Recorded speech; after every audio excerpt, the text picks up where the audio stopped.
Good morning and welcome to the Cook County Board of Commissioners meeting for April 19th, 2016. We will start with the Pledge of Allegiance. I pledge allegiance to the flag of the United States of America and to the republic for which it stands, one nation, under God, indivisible, with liberty and justice for all.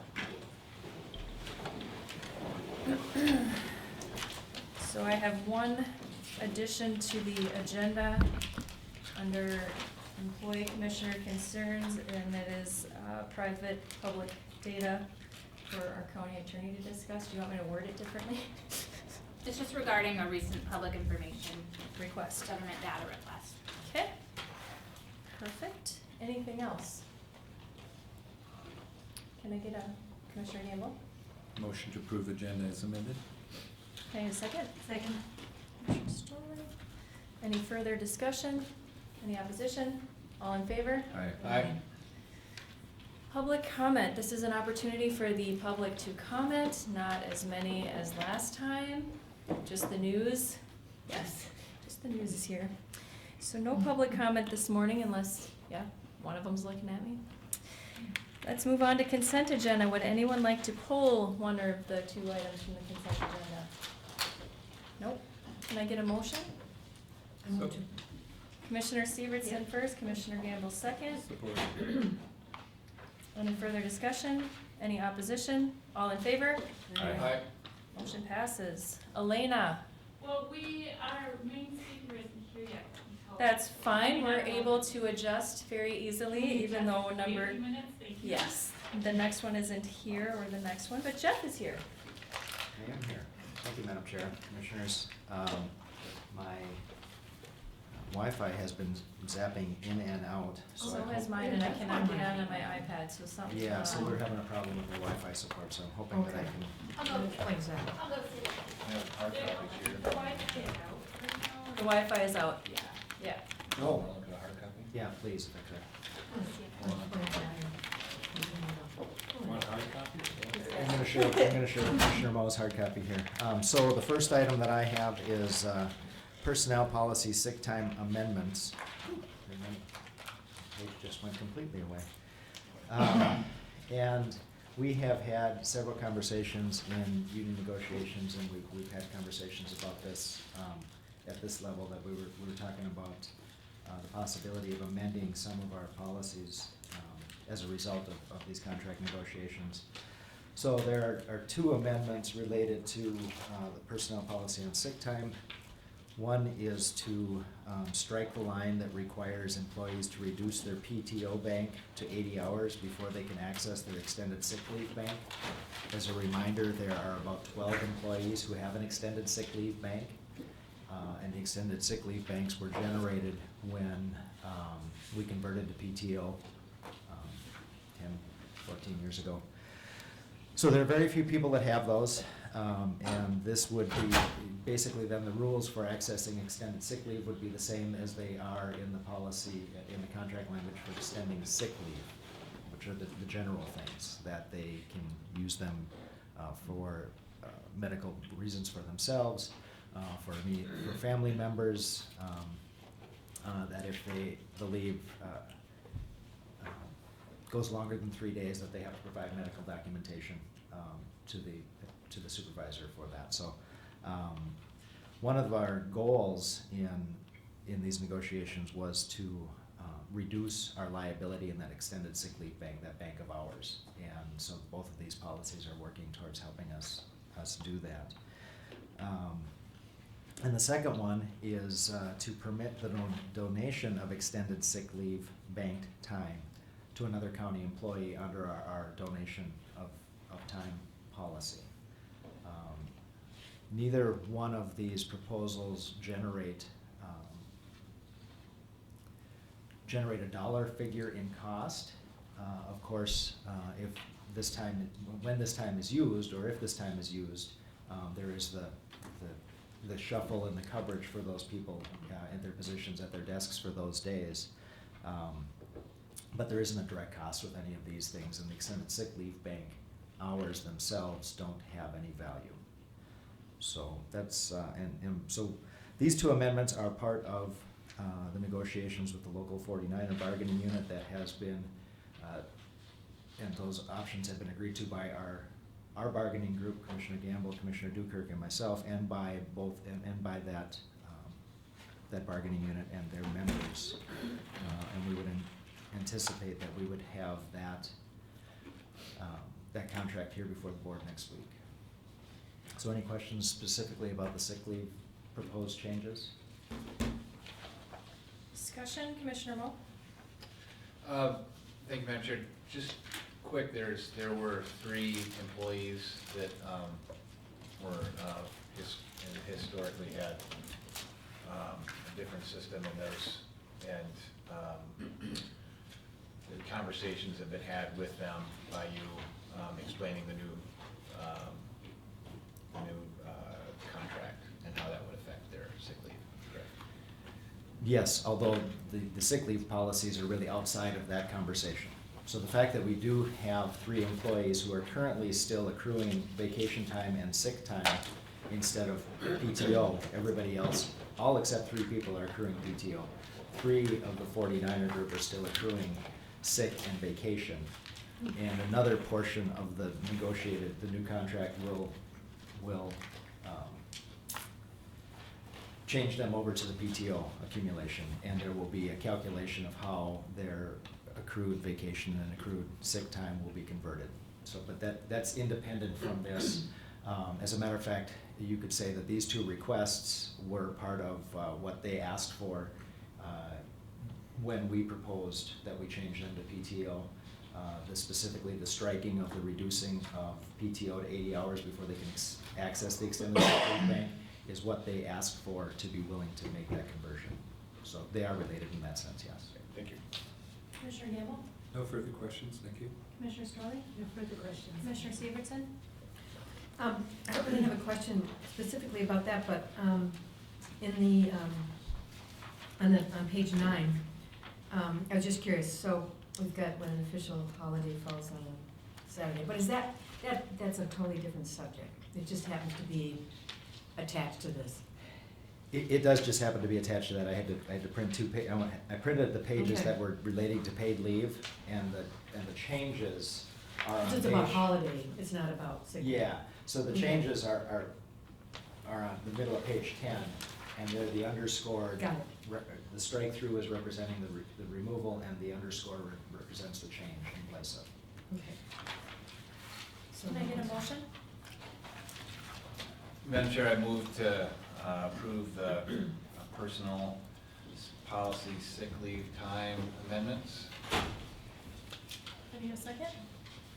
Second. Commissioner Storley? Any further discussion? Any opposition? All in favor? Okay. Elena, are you ready? Okay.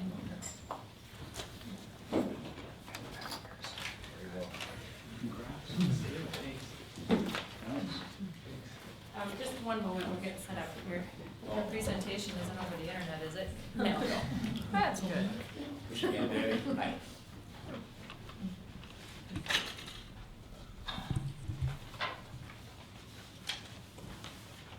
I guess while Elena's getting set up, I'll go ahead and thank the board for your time this morning. As you all know, we've been involved with the One Watershed, One Plan pilot project. Yeah, I'm sorry. My name's Dan Schutte, Lake County Soil and Water Conservation District. I've been working with Elena closely on the One Watershed, One Plan effort over the last 18 months now. And we're really excited about how far we've come to this point. So the goal of today, I think we just wanted to kind of go through the whole process. We're at the point where our draft is just about ready to be released for formal agency review. And we just wanted to come before the board as a whole. I'm sure Commissioner Gamble's been updating folks on kind of the progress up to this point, but we just wanted to give the board a full chance to kind of hear how we've come to where we are right now with the plan, and then highlight a few of the things that we'll be looking at in the plan for the next 10 years moving forward that Cook and Lake County and the respective soil and water conservation districts will be working on from each. So we'll go kind of slide through this presentation, and then hopefully there'll be plenty of time if folks have questions at this point. And then the full draft of this plan will be available soon, where everybody can take a look and read it in its entirety. But we're just going to kind of highlight some of the bullet points of it. So Also, sorry, I was not listening. We have with us a supervisor from each of the soil and water conservation districts. Did you introduce them at all? I haven't yet. So we just so you know, it's a big team effort. So we have Don Goodell, who's the Cook County Soil and Water supervisor, and then we have Todd Ronning, who's the Lake County Soil and Water, and they're both part of the advisory policy committee for this. And then we will be doing the same presentation in Lake County, so that everybody's on the same page and hears the same thing. So. And Commissioner Spey is the other representative on that policy committee from Lake County. They have a board meeting today at 1, so he was unable to make it, but he would have loved to be here, and he'll be at the Lake County meeting, of course, when we go down there. So. He's the board chair, it's kinda hard for him just to. Yeah, he's got a few other commitments as well. So, well, I'll just start going through this, and if you have a burning question at any point, please just feel free to interject that, and then at the end, we should have plenty of time to answer any questions. So. Just looking through this, again, one watershed, one plan, looking at the beginnings of it, it started in 2008, 2009 with a local government water roundtable, which was comprised of the Association of Minnesota Counties, the Minnesota Association of SWCDs, and the Minnesota Association of Watershed Districts.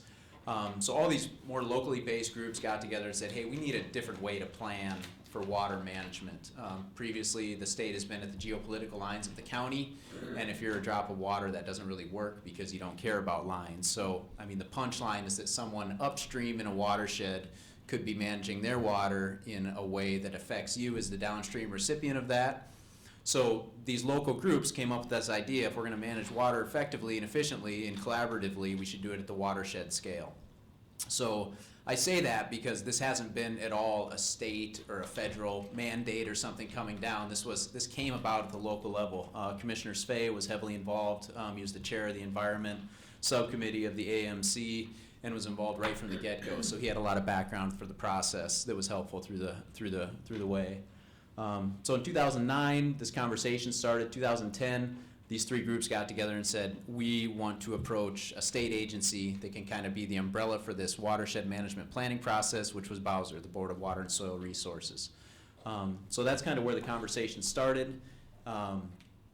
In 2008, everybody is fully aware of the Legacy Amendment, I'm sure. A lot of the funding for not only these pilot projects, but ongoing water management is coming out of that Legacy Amendment through the Clean Water Fund portion of that.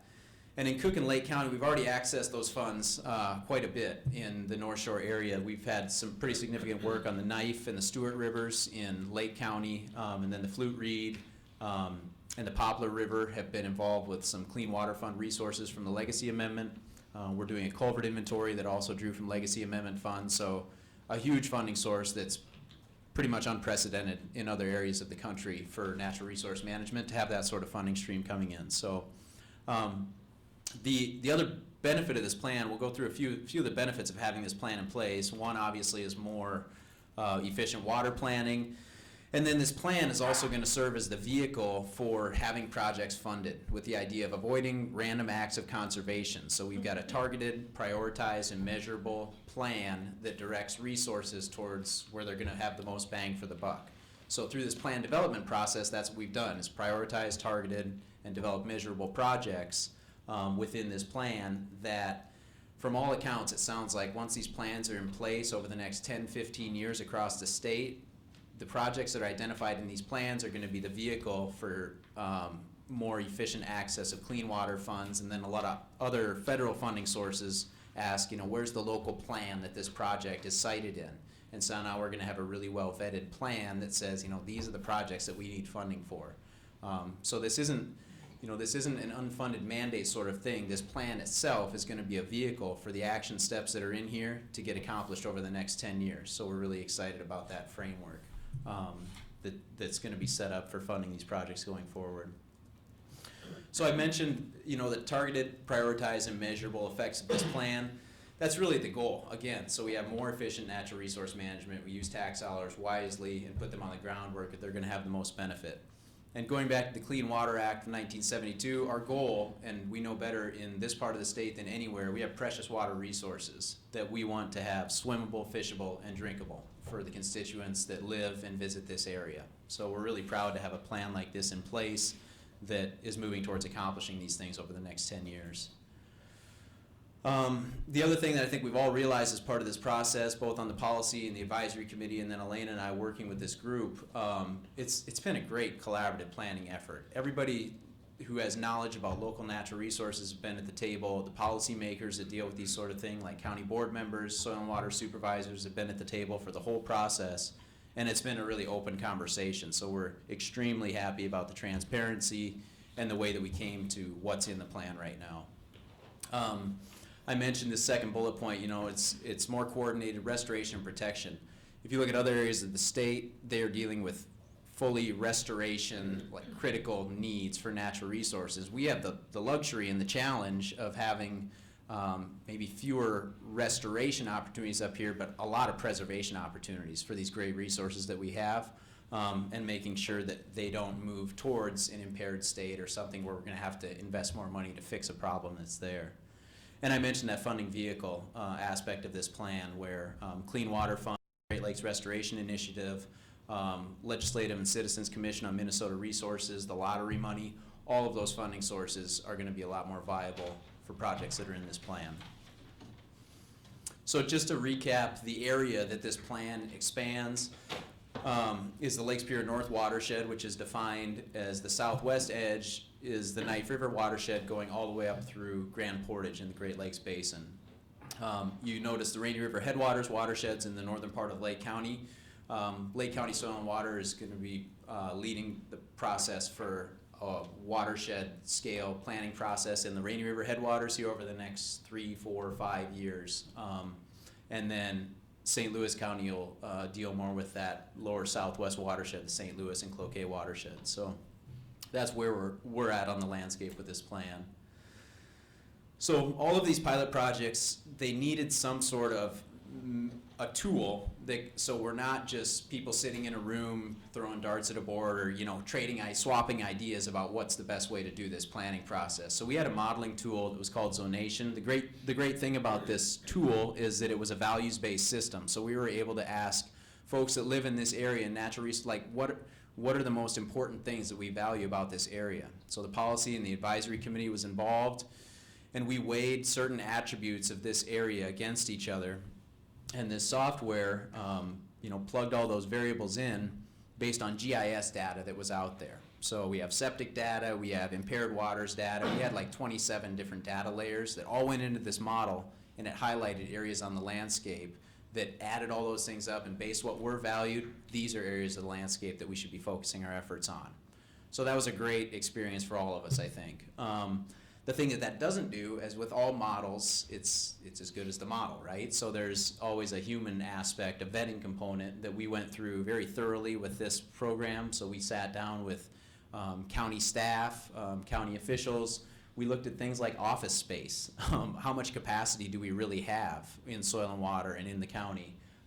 What do the public think is important in this area? And land ownership considerations. If we might have a great project here, but if we don't have a willing landowner, or if if it's in Superior National Forest land, the county and the Soil and Water Conservation District doesn't have jurisdiction over that area. So we kind of have to plug all those more human variables in there. And the DNR, it's notable. The DNR put a lot of time and effort into this. They facilitated the process pro bono for our group, and we're just outstanding members of the process. So I do want to make mention of their help with it. So we had Zonation. We had this fantastic policy committee that was present at every single advisory committee meeting. Again, that helped out with everybody was on the same page at all times. Our advisory committee, which was comprised of state agency representatives, the 1854 Treaty Authority, SWCD staff, Elena and myself. And then we had some great public participation. We had 2 meetings, one in Grand Marais up at Devil Track and one down in Lake County at Gooseberry, thank you. And we had over 70 participants in those meetings combined, which for a public meeting on a natural resource issue, people are busy. We're extremely pleased with that turnout and the information that we got from the folks that were there. So we were just really confident in the process, I guess, that we went through with this. So we got all those different information layers together, the zonation, the modeling, the public input, the advisory input. And I show this slide because it really did come down to notes next to a picture of the watershed. Public comments, advisory committee comments. So I guess I show this in that we're not just taking what a model spat out to us. We aggregated a lot of different information streams to get to where we did with this plan. We brought all that information back to the advisory committee, and you'll see Don's in that picture, Todd's in there too. So again, policy members were part of that vetting process. And this is what we finally came up with. Again, the full plan will be available, but what we did is we've got a lot of great areas in this watershed. We have some areas that could use a little help. We know there's declining water trends, and so we tiered our areas. So we know all these areas are important, but again, in the effort to target and prioritize, we have a top tier list of areas where when we put resources on the ground, we'd prefer that those resources be focused at these areas because we think we can make some measurable difference in the quality of the water and the resources in those areas. So we have 3 tiers of spatial areas based on all that input that came in, and we have action items spread out across those areas. So when you get into a planning process like this with all the agency partners at the table, we found that everybody had great ideas to throw into what could constitute this plan, and we came up with a list of over 220 action items, which seemed a little overwhelming. We were a little panicked at that, and so that was really good because it gave us an opportunity to look at all that and say and think critically, what can the Soil and Water Conservation District and what can the county accomplish in 10 years? And so when we started at 220, reality got the best of us, and we pared that down to 35 action items that if we can make accomplishments in these areas, we're doing very good for a collaborative water management effort. And so that formed those 35 core implementation action items form the priority implementation plan. So that's the meat of this plan, what the county and the Soil and Water are really looking at accomplishing in the next 10 years. Again, if opportunities come up, we don't want to forego an opportunity because we bound ourselves to the 35 things in these areas. So we have a secondary implementation plan that if everything goes great, and a project comes up and more resources that we didn't see were on the table come to be, then we can pursue activities off of this secondary implementation plan. And then we didn't want to discount all the great ideas that everybody else had, and so those other 150 action items we put in this kind of tertiary tier of implementation activities. So these are things we recognize are important, but realistically the Soil and the Water, the Conservation District doesn't have the ability to do X, Y, and Z. The DNR takes care of that. The PCA handles NPDES permits, those sorts of things. But again, we wanted to keep them in the plan reference so we could pursue something if it comes available.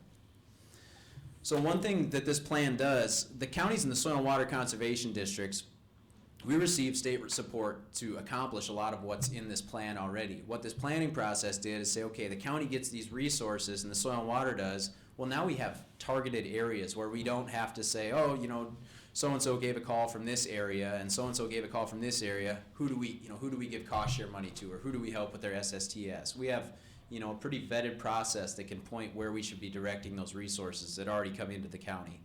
So those are SSTS funds from the PCA, Shoreland from the DNR, WACA, Wetland Conservation Act funds, local water management efforts, and this huge stream of AIS money that has come in recently. Those are all existing funds that this plan just helps direct. Soil and Water Conservation Districts, we get a small allocation from the state for base funding, conservation delivery is what we kind of refer to that money as. Cost share, how can we incentivize landowners to put a project on their property? And then Cook County's got a great Ag BMP existing program. Local water quality monitoring, both SWCDs carry out just kind of our core practices. And then a lot of the technical and educational outreach. So again, this plan directs a lot of these existing sources to where they're going to have the most impact on the ground. A few just kind of maintenance items with this plan. The idea is that this doesn't just stop when the plan's done, that the policy committee still meets, that the advisory committee checks in and sees the progress on this plan. So we have an annual review process where the policy committee is going to be getting together, just have a day to sit down or an afternoon sit down, check in, what's changed, what's happened. Just good maintenance procedure on any plan. And then there's a 5-year formal review process where we'll go through and really get into the weeds and how far have we come on those measurable accomplishments, where do we need to redirect resources, and that review will go through an approval process as well. Elaine and I and other Soil and Water staff are going to be keeping a really close eye on this plan, making sure that our goals and objectives fit with what's in the plan. And then tracking with other groups as well that are collaborating on these progress, so we can see a collective steps and progress towards completing these action items. So specific things. So these are some of the things. I looked through the plan, and Elena looked through the plan. We think, well, this is where the county is really going to be involved in some of these things. So I pulled out a few of these items just to highlight those. And again, you'll have a chance to look at how these are laid out in the plan. But these are, I just wanted to slide through a couple slides of things that are there and things that we're going to be developing over the next 10 years. So I mentioned this Ag BMP loan creation that Cook County's already done a great job of. That's something Lake County would really like to get in place. So now we have this collaborative relationship where Cook County can kind of help us with the setup and figuring out how that program works, so we can put the loan program in place, and then when we start reaching out to landowners that have septic issues, we have a funding mechanism available in the county for them. So those steps, one will follow the other. But when you have a lake with declining water quality and you know there's a lot of failing septic systems around it, that's a very real priority to try to address before that kind of spirals down and really impacts the lake in a negative way. Lake County Soil and Water recently hired a forester on our staff. I know only 9% of the land in Cook County is private forested land, but that is still 9%. And right now, to my understanding, there's not a lot of forestry support for having your constituents access NRCS funding, state cost share funding for responsible forestry practices on their land. And so that relationship could easily come to fruition through this plan as well, just a shared services arrangement. One thing that I'm sure we've all heard about to some degree and all witnessed with increased flooding events, magnitude, I mean, that has some very real impact on infrastructure. So taking a close look at some of the newest data that's come out in the last 2 years that kind of guides what are the real precipitation amounts that fall on this area of the land, and how should that be reflected in our engineering standards, culvert replacements. It's going to be great to engage in a process with both counties and say, okay, on this area where we can have, a major blowout on Highway 61 means a huge portion of the Arrowhead is inaccessible. How can we accommodate and mitigate that risk with future infrastructural upgrades? A few other things. I mentioned the forestry. I mean, we're a forested landscape up here. A lot of the federal funding that's involved with the Natural Resource Conservation Services is very farm bill oriented and goes to the southwest or the southern areas of the state. And more collaboration and coordination in this part of the state, it sounds like more of that federal money is going to be able to be used in forested areas of northeast Minnesota. And this plan references a lot of ways in which that could be used, focusing that money on riparian areas, areas of declining timber stand quality, declining birch, gypsy moth, balsam, spruce budworm. All of those issues can access some of this federal funding, and so this plan calls on some of that stuff as well. And we've got some great GIS information capabilities that are continue to come online monthly, it seems like. Huge time saving in the long run. It's a little bit of a struggle to coordinate that stuff and get that all set up on a database, but there's some very real incentive to get SSTS information, wellhead protection areas, invasive species, culvert information, accessible in a digital format and shareable, so we can continue to make these targeted decisions with that information. So these are all kind of things that the county would be involved in. Soil and Water, per this plan, are going to be working hand in hand with pursuing funding to make this happen and supporting those efforts.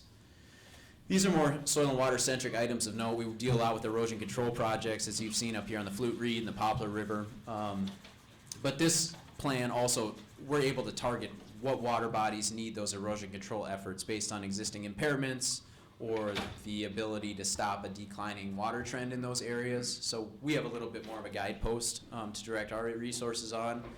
And then this plan is very heavy in outreach and education. I mean, as we look at any management effort for natural resources, the government dollar only goes so far. I think a lot of the best, most long-lasting things we can do is just help critical audiences understand some of the things that are involved with a plan like that. Erosion control, real estate agents having a good understanding of what their clients need to know about buying a property in this area.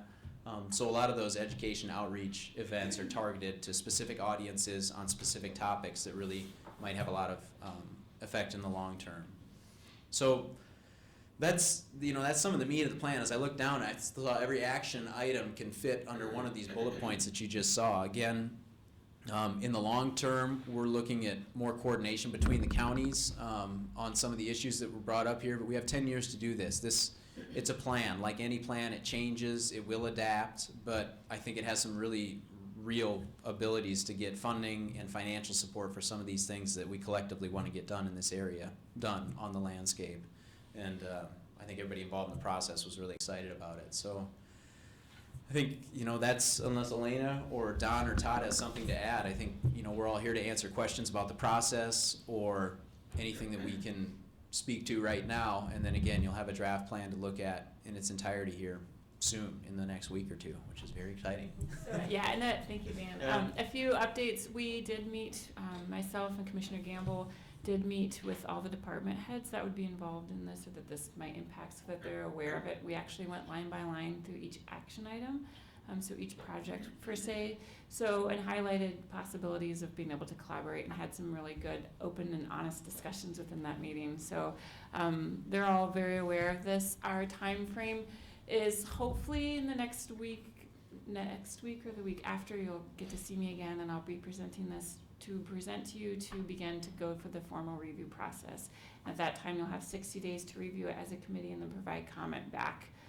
Then following that, we have a public meeting, and we'll be taking all these comments and adjusting and adapting the plan. And then following that, it goes to the Board of Water and Soil Resources for another 90 days. And then following that, it'll come back to the commissioners for adoption. Yeah, it'll probably change a little bit, hopefully not too much. We've tried to do a lot of that legwork at the beginning instead of at the end, and try to iron out all those possibilities of things that might have hiccups further on in the process. So, and as Dan mentioned, now's a good time too if you want to ask the Soil and Water supervisors any questions. They're here to be able to speak to anything too. Commissioner Stevenson? Thank you, Madam Chair. Good job. 18 months? 18 months? Longer. Of course, we don't have the actual piece of paper here right now, so maybe I shouldn't say congratulations. Yeah.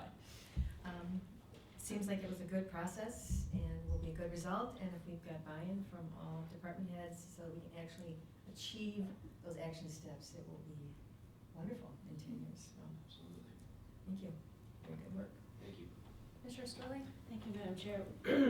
Well, very appropriately, I attended the Poplar River Water Board meeting last week, and Don Goodell was there too, and so bringing it just a little bit closer to us, the fact that when it was discovered that Poplar River was endangered and kind of going down the tube, you could say, the landowners, mainly Ski Hill area, Lutsen Mountains and 73 Lutsen Resort, got together and formed this board and decided they needed to do something about this.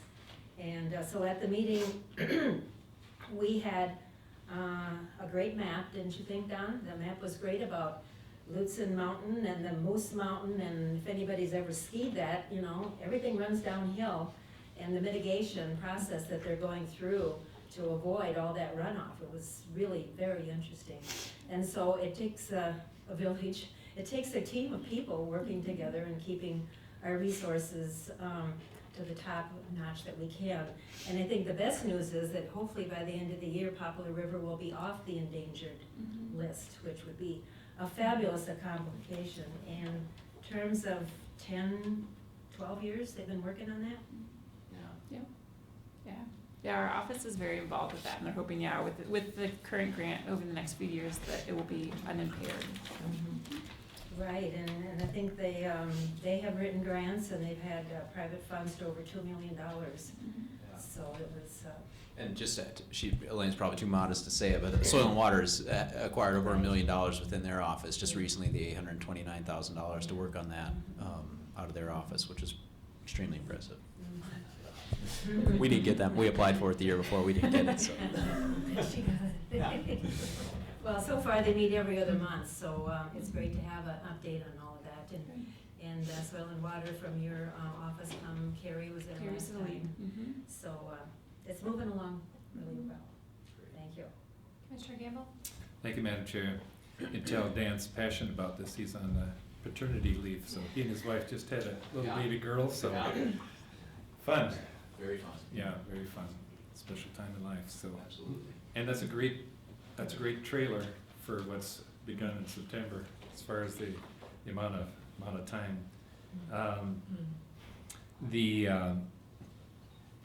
Just some of my observations, which being part of this whole process, being a pilot program, and the involvement since we began this back in September, participants have consistently demonstrated their commitment to informing the content of the document. And this has been observed and attested to by outside contractors too, that we've had the privilege of working with, who have just said, yeah, your group is definitely into this, participating. And the relationship between Lake and Cook County continues to be a good one. There's mutual respect and trust given our history of working together on various levels. This has enabled open discussion and contributed to efficiencies in process. Trust between jurisdictional units is a decided factor in maintaining a healthy process. And the water plan coordinators, Dan and Elena from each county, have done an excellent job mining out information that defines the plan, maintaining momentum, ensuring a welcoming, inclusive, and professional environment for meetings, communicating, and providing timely follow-up. As a guidance document, we recognize the tremendous benefit this cooperative, deliberative process has provided in putting together a plan document that will be invaluable in informing decision makers in the area of watershed stewardship. And to Dan's comment this morning, that existing funds that this plan will help direct is definitely going to be a huge benefit. So again, thank you for all your work. You bet. Thank you for your participation. In all things children, Elena had her beautiful son in the office before you got here, so. Yeah. Good to see you. We were saying yesterday, we defined the plan by the number of children that have been born over. Small country. Commissioner Moe? Thank you. Quite an effort. My question is I think more for us. So we're gonna receive, or you've got a lot of input from department staff that you had a meeting with them.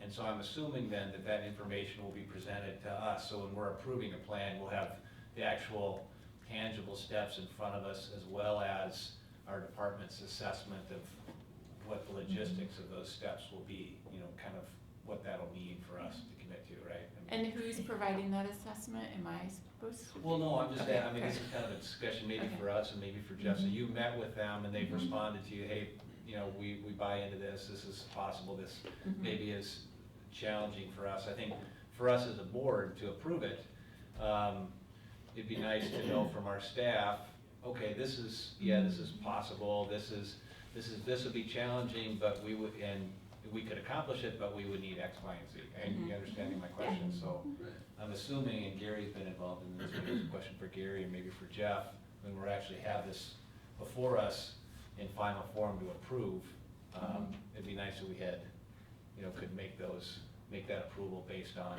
as much tangible information as possible. Go ahead. Yeah, and at our last meeting, Dan wasn't there, but each opportunity that we have to be together and to discuss things, finding how we make practical application to what we've invested so much time on. And the discussion, which many of the participants are familiar with, multiple plans that work on, they get put on the shelf, they exhibit an awful lot of effort, but their translation from that document to practical application is a challenge that everybody recognizes. And even some of the things that we, after all of the months that we spent on, that came up in that meeting that said, wow, this is a great way of doing this. And so it is a challenge with any of the plans. I was just looking, for Cook County, let alone Lake County, we've adopted a local water management plan that the Water Advisory Committee has worked on. This is transitioned into this, but we went through quite a process, which I think was beneficial in helping us to have context to understand its broader application. And then the revised septic system ordinance, the land use plan guide, the comprehensive trails. We supported the Safe Routes to School plan, the aquatic invasive plan, We've got coming up a signed ordinance, and then we've got the one watershed plan. We've got a lot that we've bitten off. But the individual players, I think, that are shepherding these things too, as Dan mentioned, you know, annually revising or looking at and revisiting it is an important element to bringing substance to that plan. And certainly in the initiative that Elena took at the local level with department heads, will make it practical. And we've said this on multiple levels in bringing in a different form of governance with county administrator and other things. The people that are gonna be part of that, under that umbrella, need to have buy-in, and it needs to be practical. And I think willing ears to hear how we transition that is a key component to success. Right, making it as real and tangible as possible. Yeah. And if I may speak, may I? Or I don't know the rules here.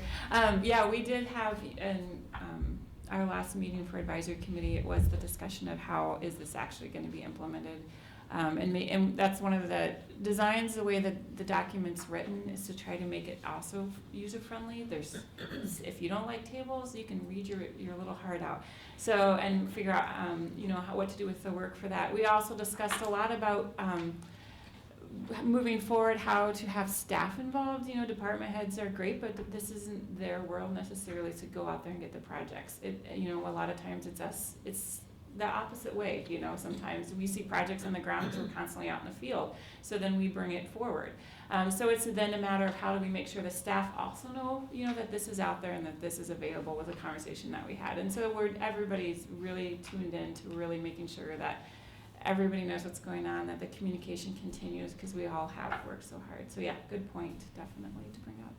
And from a Lake County perspective along those same lines, if I may, we had a very similar meeting with our environmental services department head, Commissioner Sfay, and some of the staff members as well that will be involved with this plan. So a very parallel process of that discussion happened in Lake County too. So. All right, thank you very much. Thank you. Thank you. Thank you. Thank you. Thanks a lot for your time. Well, it's your turn to take the rotation. Yeah, oh yeah. Did mine about 3:30 this morning. Engineer Betts. Thanks for making the trip up. Thank you.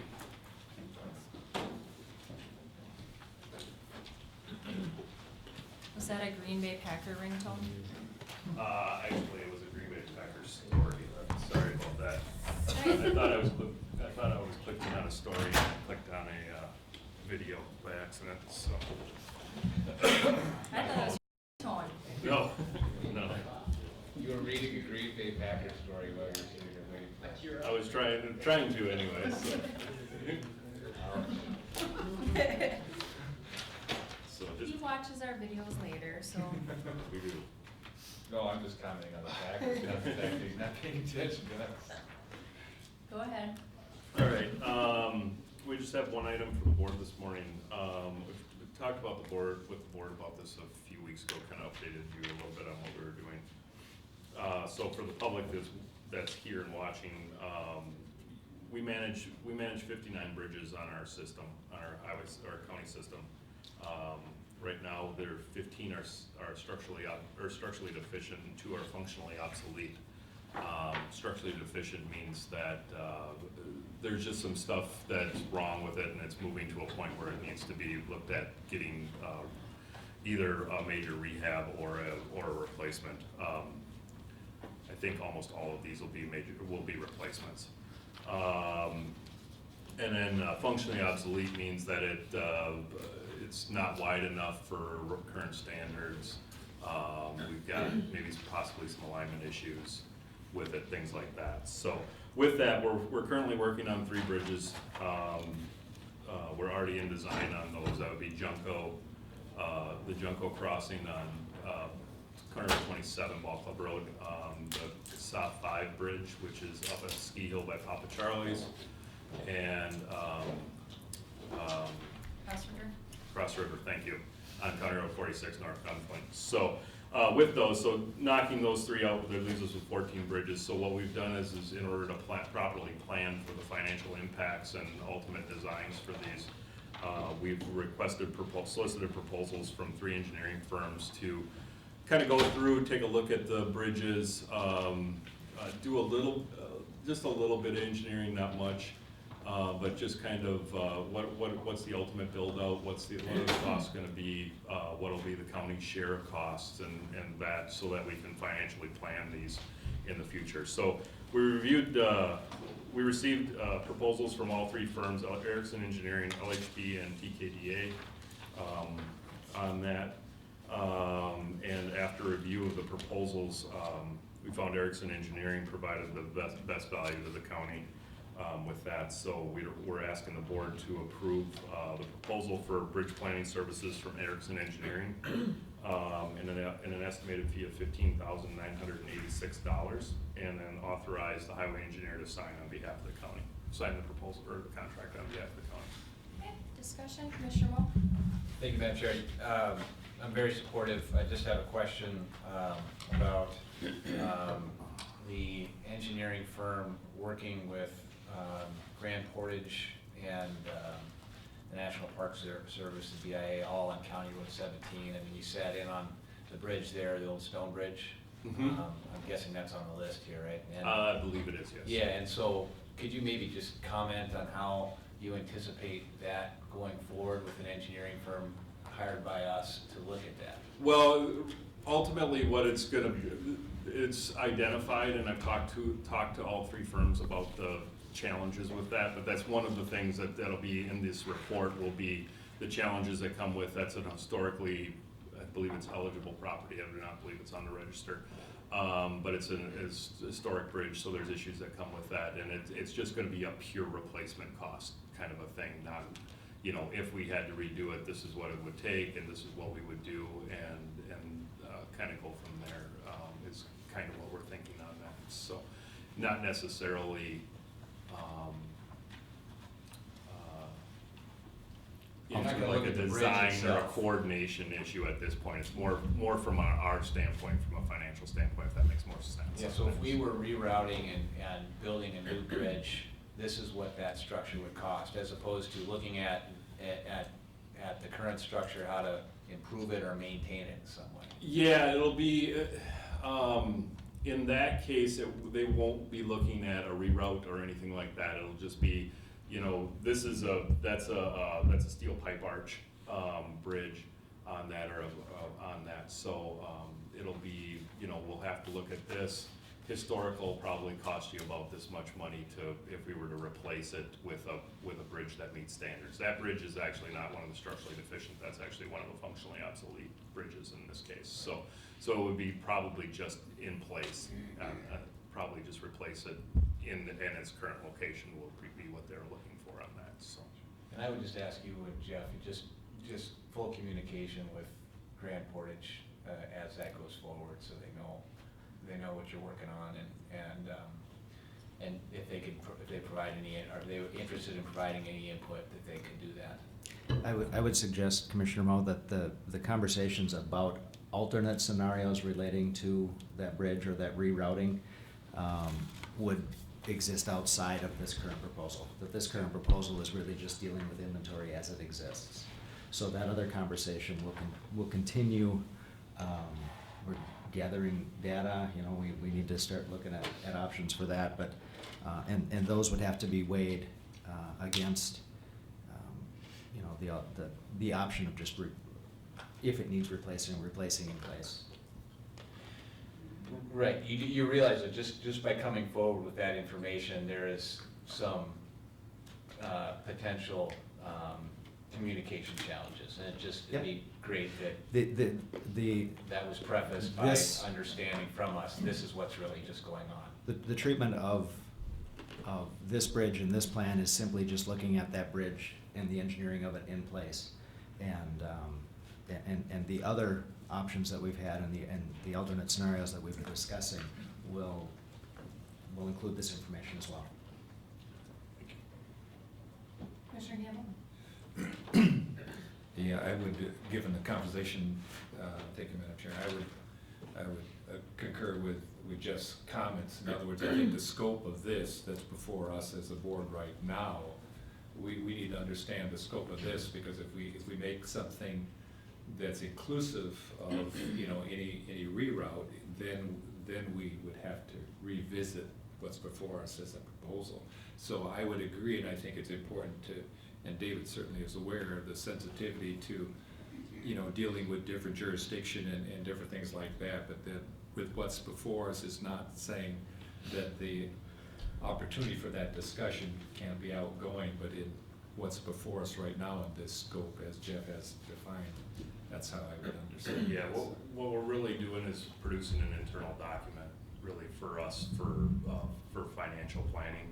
This would, you know, if we got into doing a reroute or looking at a reroute, certainly this would be valuable information. And, well, we can replace it, it's gonna be this cost, and if you move it to this location or this location, the cost, it's one of those things when you're doing bridge siting and bridge planning and you look at options, this would be actually one of the options. There'd be there's a no-build option, and then there's always an in-place option and then a relocation. So this would be really, it would still be valuable information in the future, but not for any kind of reroute. They aren't gonna look at anything like that, and that's not what we're proposing, and it's beyond the scope that we're proposing on this for. Essentially, we're paying about $1,000 a bridge, $1,200 a bridge on that. This is actually really, really inexpensive. I'm actually very shocked at how much this ended up costing us on this, so. So we should approve it before they watch the video?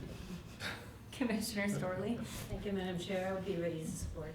Commissioner Severson? Thank you, Madam Chair. And as you've mentioned before, in determining which engineer to go with, you don't always choose, you said the best value. So it's not always the lowest bidder, it's Not the always, no. best value. And so, and you base that on, and have you worked with this company before? Erickson, yeah, Erickson's under contract currently for the Cross River Bridge and the Kasai 5 Bridge right now. So, So yeah, you base it they're on- well-known, well-respected firm, Yeah, yeah. highly All three of worked with these them. I've worked with, and they're all excellent firms. Thank you. So back to the structural deficient, functionally obsolete. So two bridges functionally obsolete, they're still being used, they're still in place, but they're just not up to a standard for a certain kind of travel. Right, yeah, for instance, since we were talking about it, the Portage Creek Bridge on 17 in Grand Portage. Which is one of the functionally Obsolete bridges. Okay. One of the issues with that is that I believe that top is 18 feet maybe or something like that, and the minimum bridge size, minimum bridge widths are 24 feet. Depends on the volume and the speed and things like that, but generally it's 24 feet on that. So that's kind of one of those that kind of falls into that, and I cannot for the life of me remember what the other functionally obsolete bridge is right now, so. It's Yeah, out it's there. kind of like the wooden guardrails on the Gunflint, they're functionally obsolete. Got it. They're still there, they still work, but Yes, they right, don't right, meet right. current Yeah. standards. Yeah, I'm kind of getting at that. We used to call them mechanically deficient, but then we felt that wasn't sensitive enough, so. They Yeah, still they felt work. bad when they got called mechanically deficient. Actually, there's one other category which is fracture critical, but we don't have any fracture critical bridges. So no safety issues here as No, no. for how we're using these bridges, I guess that was the other piece. Yeah, I mean, the structurally deficient bridges, some of them have some structural issues with them, but they're in imminent Collapse.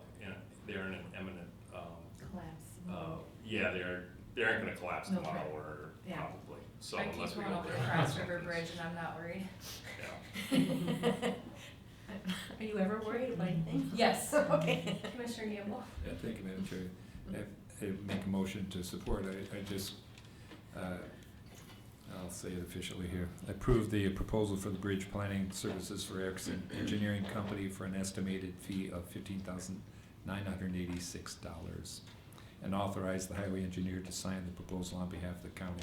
The comment I was going to make was simply that this, unless I'm mistaken, this is a little different than the format that you normally present to us when we see in a box the breakout of the bids received. Right, because usually when we do requests for proposals, I just give you the bulk of them. A lot of times in our proposals, we have options and things like that, so to try to tally those in a box. So I can tell you that the two other proposals, one was at 30,000 and change, and one was at 33,000 and change on those two things. So yeah, I just kind of give you as much information as I think you thought you We needed. would ask a lot of questions, why the big difference? Yes, we can wait. So I have a motion. Thank you, Commissioner Sterling. Any further discussion? Any opposition? All in favor? Aye. Thank you. Thank you. Dave, I know your guys are up and down the trail every day. Have they been up, were they up yesterday? All day. We don't need to talk about And actually, all it. day Saturday too. Okay. So, yeah. That would be something that frightened me. It's all safe, it's all safe. Yeah, it's, I was just referring to your courage. frustrating. We don't know what, I'm not sure what's going on. We made a major drainage improvement there and it doesn't seem to be working, so. The language I used when I went over it was not anything that I can say on camera. Yeah. And I figured you're very disappointed in that. Yeah, I mean, it's the, for the boards, so the board knows what we're talking about is we've got a ditch that flooded on the new section, the first new section that's 2 years old. And that was, we had an icing problem there before and that was an issue and we attempted to do it as best we could and be as sensitive to what was already there. And not try to push trees back or anything like that. We deepened the ditches, we steepened the ditches, we widened the ditches. And it's not doing, I don't know what's going on there, to be really honest with you. It almost seems worse, but I can't imagine how it possibly could be worse. It just looks worse. Yeah, and so we had an icing issue where it iced up onto the roads before, so I don't know exactly what's going on. Ultimately, I think what we're gonna have to do is we're just gonna have to do something more Another invasive patch. in there. So Okay. on Thank that you. ditch, I think we're gonna have to shoot some rock back and move that back and do some stuff to get that fixed ultimately, so. We tried the best we could without The getting road too- is still safe, it's all there, it's just the shoulder that's missing, and you're all good, just maintain a reasonable speed limit. Drive on the road. Drive on the road. Thanks. Director Nelson.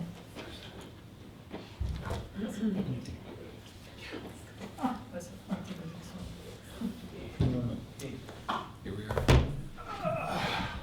Good morning. Good morning. Two items I have for you, both relating to our septic program. The first one is a modification in policy. And this is relative to the septic loan program that we have.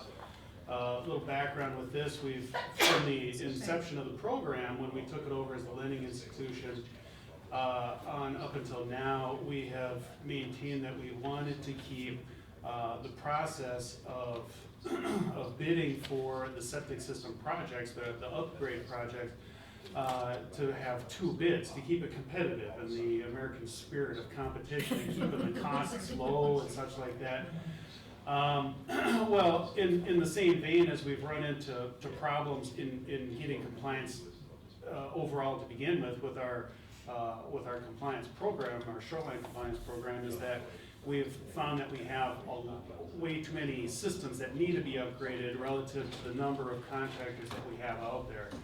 And we have found a couple different cases. In some cases, you have somebody that really wants to have just their contractor that they have been accustomed to, and that's the person that they want, and they can't find anybody else that they want to give them a bid as well.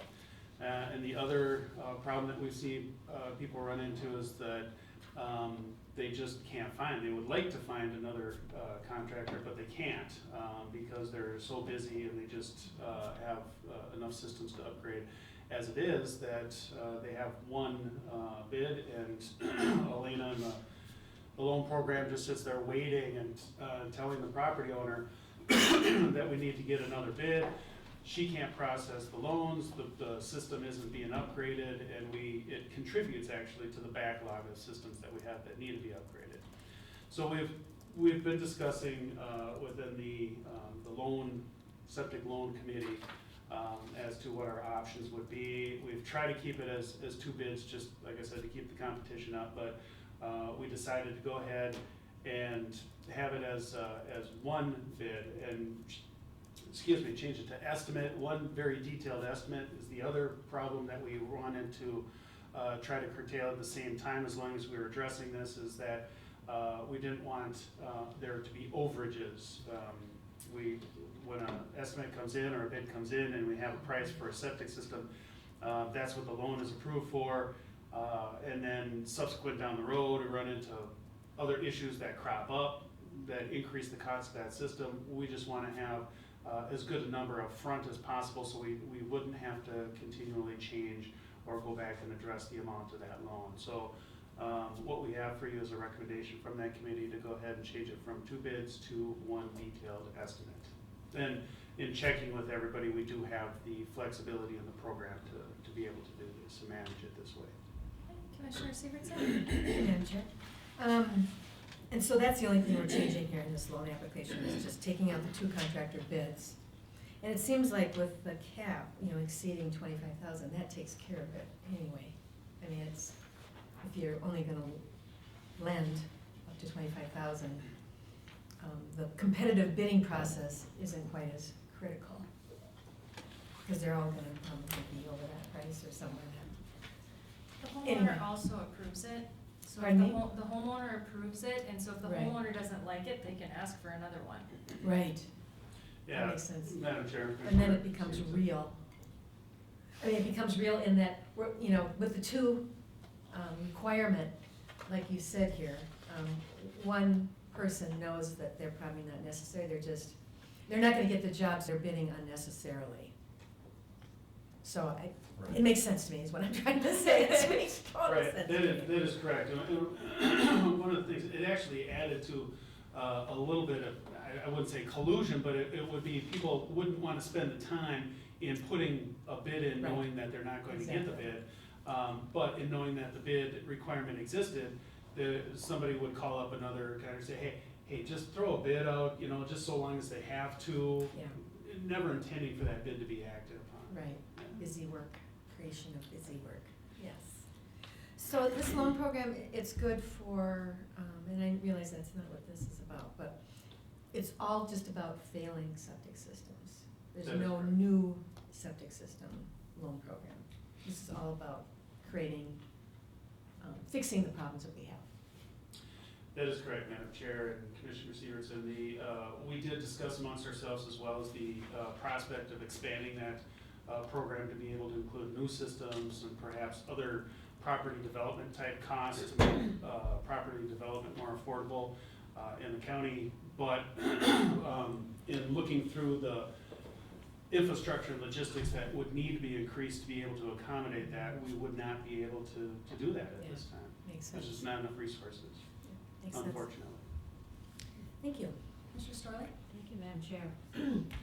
Well, this was news to me. I didn't know that you could have a little loan program here for failing systems, and That's awesome. the fact that you don't have to go to the bank, you could come and work out something with this loan up to 25,000. That's the way it sounds. Madam Chair and Commissioner Storley, the number of 25,000 is just a cap beyond which needs to be approved. It'll go through additional approvals. It's not necessarily a hard fast ceiling, but it is one of those caps that, yeah, everybody looks at and says, okay, that's the number we need to try to stay underneath. There have been some that have gone over that, but they require additional approvals. And the interest rate at 3%, that's really good. Will that ever fluctuate, I wonder, or? At this time, we don't see it. That's up to us. We can charge more. It was the decision of the Board of Commissioners to keep it at, Keep it there. to keep it at 3%, Same yes. as water I'm drinking. Okay, very good, thank you. Mr. Gamble? Thank you, Madam Chair. Well, we've had, a number of conversations on this issue, and we've expressed as a board on some of these issues that govern our lives. We'd like to have a little bit more pushback respectfully to the state, so that we'd have flexibility up here, given our unique circumstances in this particular case with our topography. So appreciate your extra efforts in doing that, Tim, to negotiate this.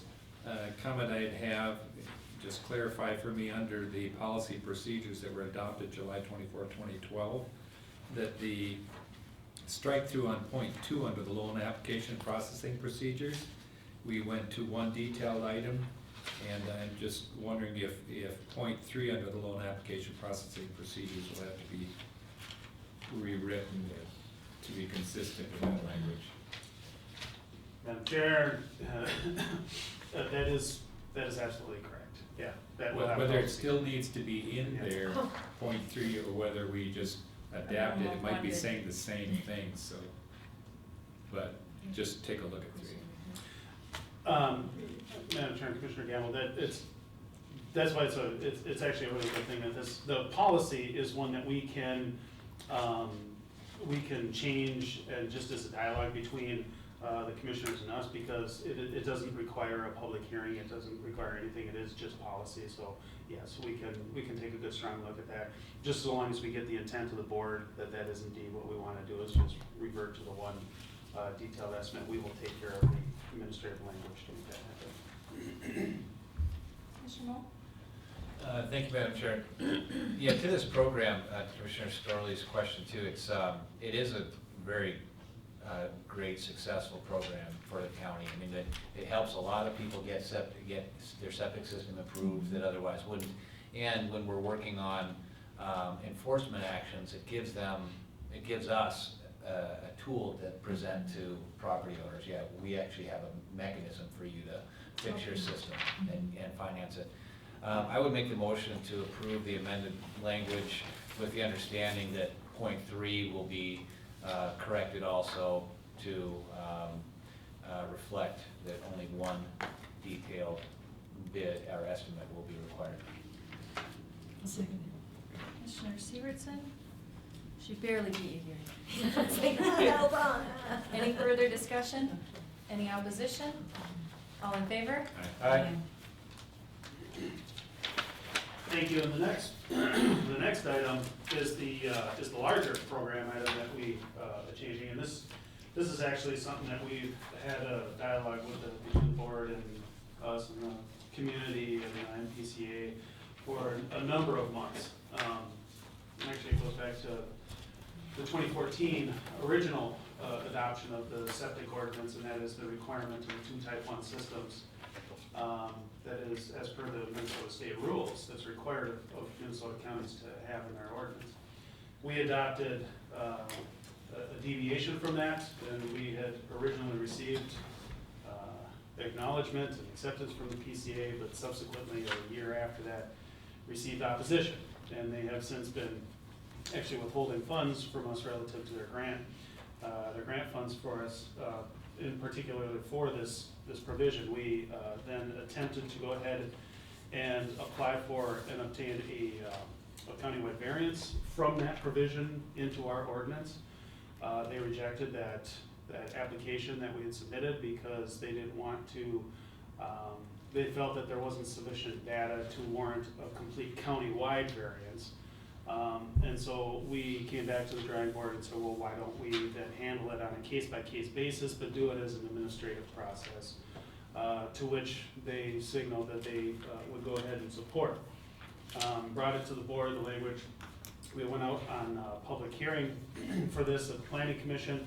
We had that, and if you look at the 2 sheets that are in front of you, or the ordinance language that's in front of you, the green strikeout version is actually the only language that has changed from the last time that it was officially before the board here.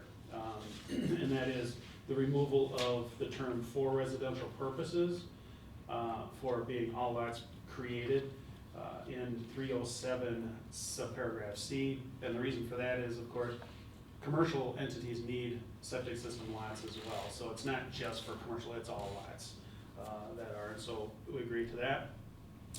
The other item is that point where we did go back and forth. We actually had that in there as throwing the bone back to the state of Minnesota, because they were concerned that they wanted to make sure that there was at least sufficient effort undertaking to find 2 Type 1 systems on the property.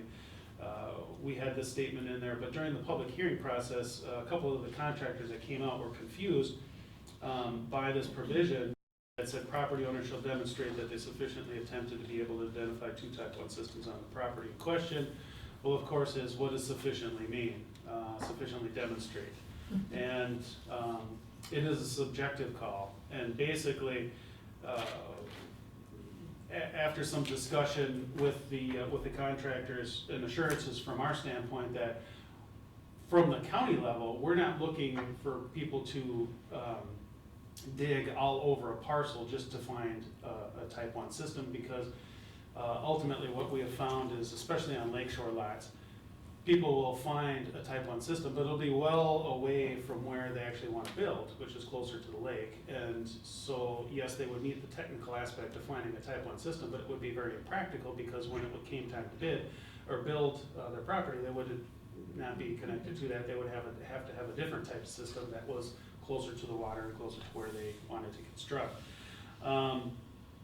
So our intent was to basically just say whatever type of system that you want, which is the language that we had in our ordinance previous to this, was to say whatever system that you want to put in, you're going to have 2 systems. We'll stay with the 2 systems, but you identify the type of systems. If they're going to be type 3 systems, they're going to be type 5 systems. You just document that you have those systems available on your lot, and we're going to call it good. After the public hearing, I did have some dialogue with the state about this provision in number 1 and said, it is kind of confusing, it is subjective. We do list in a couple points below that appeal form shall be complete and shall be accompanied by all necessary documentation supporting the need for variance, blah, blah, blah. That language should actually be sufficient in covering that point, which is a little bit ambiguous. Why not let our application process handle the information? And they agreed. They said that's fine. They would still support this language and check us into the good column if we pass this language and eliminate that first point.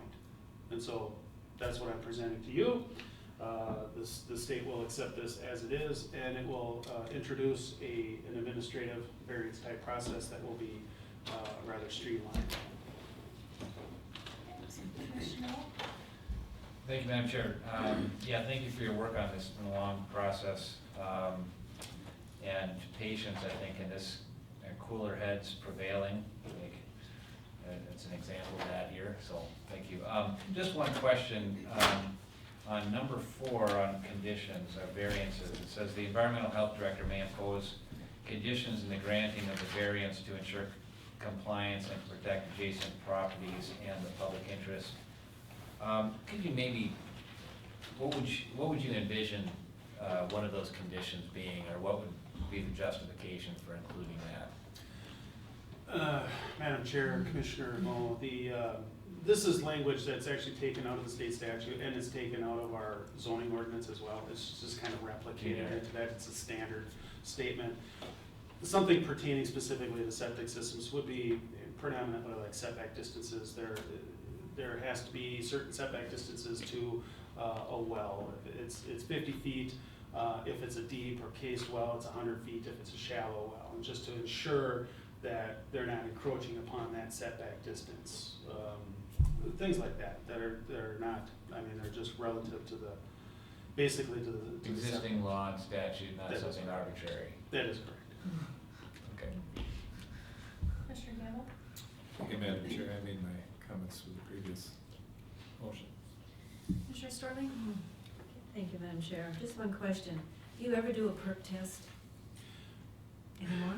Madam Chair, Commissioner Stoll, we don't really do those anymore. That's not really required. It's not part of the design requirements of the state rule anymore. That's not part of the type 1, 3, 5, whatever? No. Not anymore? It's all determined based off of the soil structure that's present on the property. Thank you. Commissioner Severson? Thank you, Madam Chair. Yes, I don't have any questions except for one.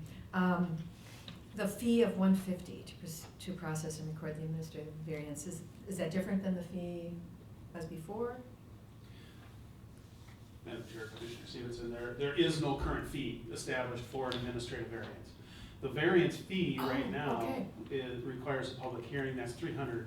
Got it, because this is administrative? Because this is administrative, we can cut out the cost of publishing in the newspaper and that business, so we just bring it down to bare bones, which is the processing of the paperwork and the recording of the document. And that's, at the next fee hearing, I'll be requesting that fee to be established. Yeah, I was just curious as to where that number came from. I'm sure it came from much discipline, thought, and care. Actually did. Yeah, I'm sure it did. Yeah, so. 50s. I wrote it off to the nearest 50. That's Can I great. get a motion, please? Madam Chair, I move to approve, the septic ordinance amendment adoption for us. Support. Commissioner Gamble, second. Any further discussion?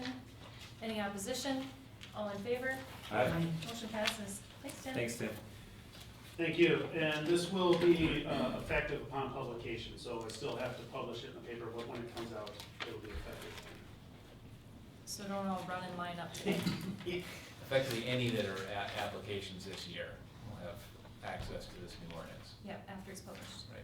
I'm sorry? This will affect everything that happens this year.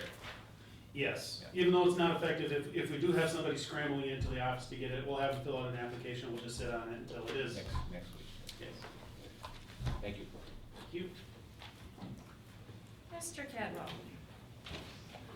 Thank you, Madam Chair. Long-term disability policy amendments. There are two proposed amendments. One we found out because our new payroll supervisor, Rebecca Isbell, was processing payroll and paying the premium on our LTD accounts, and found out that we were paying above what we were gonna be able to receive benefits for. Wow. What essentially has happened is the upper limit of the wages that the long-term disability policy had been written for has not been adjusted to a point in time that now we have a number of employees who are earning more than $50,000 a year and have not been covered by the long-term disability policy that was capped at that rate. So the first proposed amendment is to increase the covered wages from $50,000 to the current, to include all the wages earned by all of the covered employees at the county level. And the second one is to include people who had been full-time employees to people who, and we're referring back to the case that we dealt with at Health and Human Services today, somebody we've had for 30-plus years. We don't want to lose this benefit because right now the policy says that they have to be 30 hours to participate in this benefit. So we were looking at this particular case, but we're also looking at the possibility of some phased retirements coming up in the next several of years, and we wouldn't want somebody who's at that point in their career and statistically more likely to benefit from a long-term disability policy to not be affected or to not be covered for that. So what would happen in that case is that person would still be covered under this proposal. I would propose that we would say that somebody has to serve at the county, with the county for at least 5 years at what is considered a full-time 30-plus hours a week status. We have to fill in that blank. I would propose 5. They suggested 5 years, 10 years, question mark. I suggest we say 5. But that when that person cuts back to 17 and a half, if they did have a long-term disability claim, it would be based upon 60% of their current earnings. So it would be based upon 60% of the 17 and a half hours in this particular case. And this individual knows that. Essentially, what we're doing is just not pulling a benefit away from somebody who has served at the county for a long time. On the first proposal, the anticipated cost, our last monthly bill for the long-term disability benefit was $902. If we took, and it flexes from month to month because it's based on actual wages that we're reporting. So they're saying that the volume could increase from $380,000 of covered wages per month to $426,000 of covered wages per month. So our monthly premium would change by less than $100 from $875, which is an average based on their numbers. We actually paid $902 last month, to approximately $980 per month for long-term disability benefits. So about $1,200 a year to extend this benefit to all the wages. And when I did a quick sample in the office and asked people, nobody was under the impression that long-term disability was limited to $50,000. I honestly think the limit hadn't been looked at in so long that it wasn't put there to limit the wages. It was just put there at a point when all the wages were below $50,000. So, and the second amendment, to offer that to somebody who had been a full-time employee and drops back, and they're saying that the floor they would draft this, they drafted this amendment at would be 15 hours. So if somebody met the criteria of serving at 30-plus hours for 5 years, they could drop all the way back to 15 hours and still be covered by this policy. Our premium hasn't changed for any of this. It's 23 cents per $100 of earnings is the cost for this benefit. So if somebody reduced their hours, our cost to provide that benefit to them is actually going to go down because they're not working as many hours. So these two proposals just kind of catch us up. It's something that we'll build into looking at benefits and making sure that we're on track with that, and get those when we're approving these insurance joinders annually or periodically as they may be done.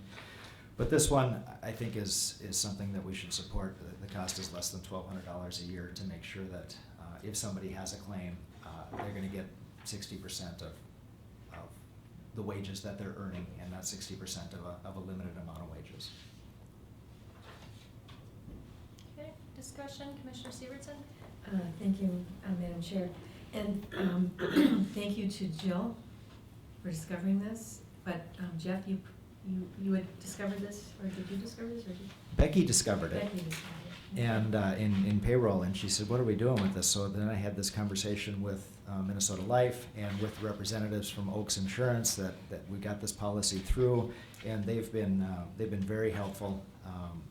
Finally it came down a couple weeks ago. I said I need to get this to my board in a fashion timely to deal with this, because we have two potential cases that this is going to apply to. We've got an outstanding long-term disability application that this will apply to. And the last comment I should make, thank you for asking, is that this would be retroactive to March 1st if the board approves this joint amendment. I'm definitely in favor of it, and I thank her for noticing it, and she should get flowers or something. Commissioner Tree. Long-term seat packets. Yeah. Thank you, Madam Chair. Well, it takes fresh and new eyes to find something, so appreciate her and you carrying forth with getting this taken care of. Commissioner Gamble? Thank you, Madam Chair.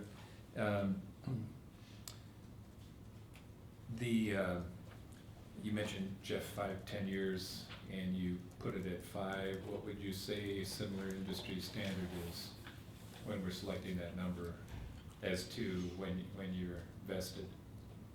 Well, I will tell you that fully vested with para starts at 5. Yeah. So there's a benchmark that we can use, And that's fine. It Yeah.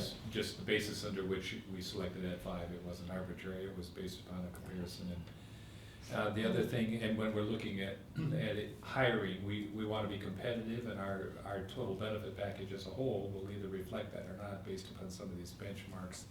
The other thing is that the rate will, I'm assuming like other insurances, that based upon the experience of the claims ratio would affect how much we pay. It's not a fixed at 23, It is fixed at 23, and long-term disability and life insurance Yeah. are calculated based upon the whole. statistically Yeah. amongst a much larger pool, i.e. Yeah. the population of the country. So it's not as It's not flexible. Like it's not as flexible as a health insurance benefit. Yeah. Good. And then you also said that, if a person reduced their hours, that their benefit at the time that they would go on to disability would be what they would be going out at.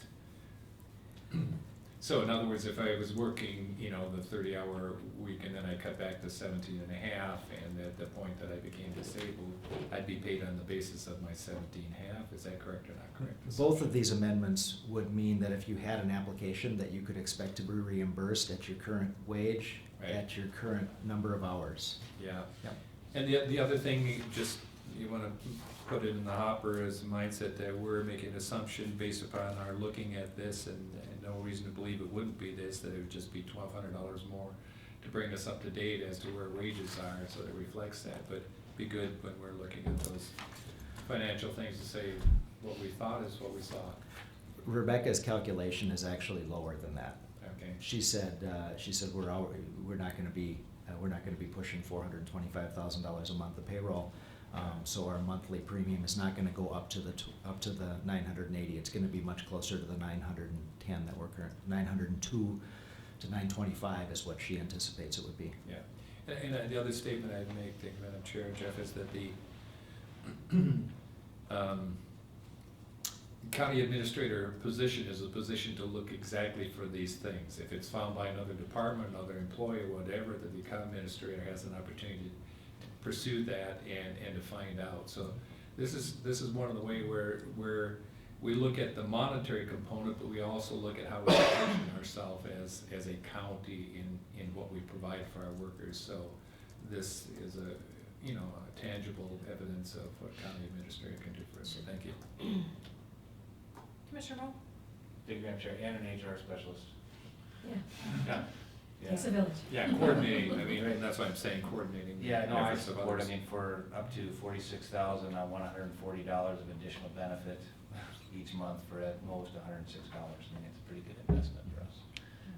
I would move to support the proposed amendment to our long-term care policy as presented. I'll second that. Any further discussion? Just a Commissioner Randall? clarification for Jeff, that your request to us is to extend so that the amount of wage that's being paid will be a higher threshold than what it has been, and that it'll also make provision for those that would reduce hours. Yes, That's there- the two components. of the There are two motion. there are two amendments in the new joinder, and I believe that the board chair is gonna have to sign off on that, because I believe she signed off on last year's renewal. And the board chair would really like to sign off on something that comes up as a cost savings with our new staff. If that can be a goal.